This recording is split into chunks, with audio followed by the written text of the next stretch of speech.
the solutions are here.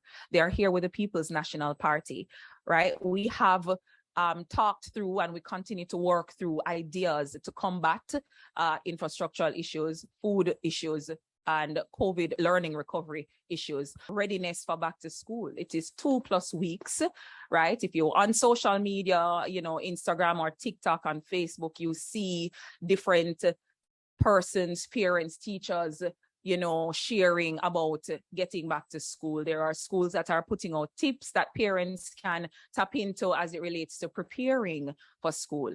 And we're hearing from everybody else, it would seem, for me, except who we need to hear from at a time like this, and that is the Ministry of Education.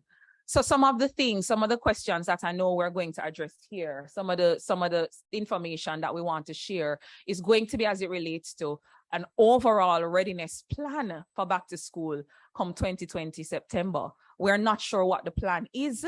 A number of teachers, a number of principals with whom I've spoken, some of whom express that, you know, they love their jobs, they love teaching, they love their students, but it is not sustainable the way that things are at this point in time. Administrators who have yet to get a sense of direction and meaningful plan from the Ministry of Education, and so have to be wading the waters on their own.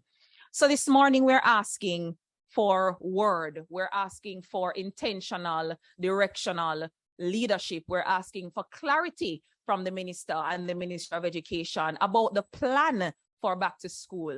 What is the way forward for teachers on a number of issues?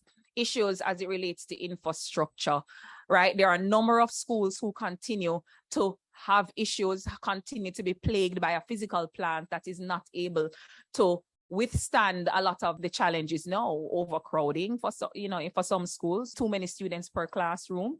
As we continue to go through the hurricane season, there are a number of schools that are going to be shelters and tell us that their physical plant is not able to manage something like that. So what is the overall plan coming out of the ministry as it relates to infrastructural readiness for schools come September? And we can't even say come September. We really need that plan now, right? August is a preparatory month for schools to reopen.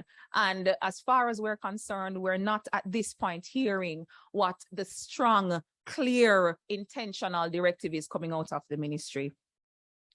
Hearing from some teachers on the ground and school administrators, there continues to be issues with the feeding programs in schools and the kind of food coming out of the program. And I know that in conversations with Senator Crawford, we have broached the topic and the issue of the kind of food, the hierarchy of needs that need to be met for students to be able to learn and learn well.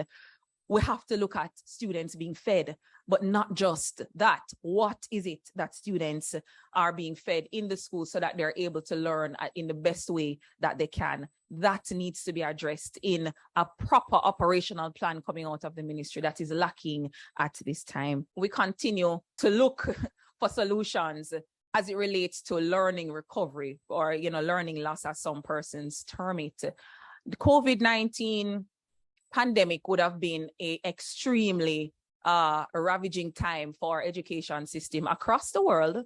But right now, for our country, we know that there are a number of students who would have slipped through the cracks. I've spoken with a number of students across the period, and even recently, persons who would have up to their 5th form level have dropped out of school because they just weren't able. They would have received tablets, but no continuity in terms of data being able to log into classes. Then we're moving into nuances like learning styles, and none of those things would have been adequately addressed. So we have students who would have been unable to learn online, and so they would have stopped going to school.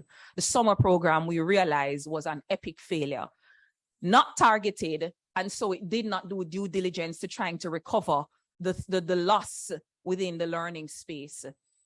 And so that conversation, as many others, for the government, just continues to flitter away. And we're here to try to hold the government accountable, to have further dialogue and discussion about what it is that is going to be done 2 years later, 2+ years later, actually, about the loss the learning loss or the learning recovery, and what really is going to be the steps taken at the granular level from school to school, what exactly it is that the ministry and the leadership in the ministry is going to ask our schools to do in order to recover the students who have slipped through the cracks, students who at this point in many instances were not able to find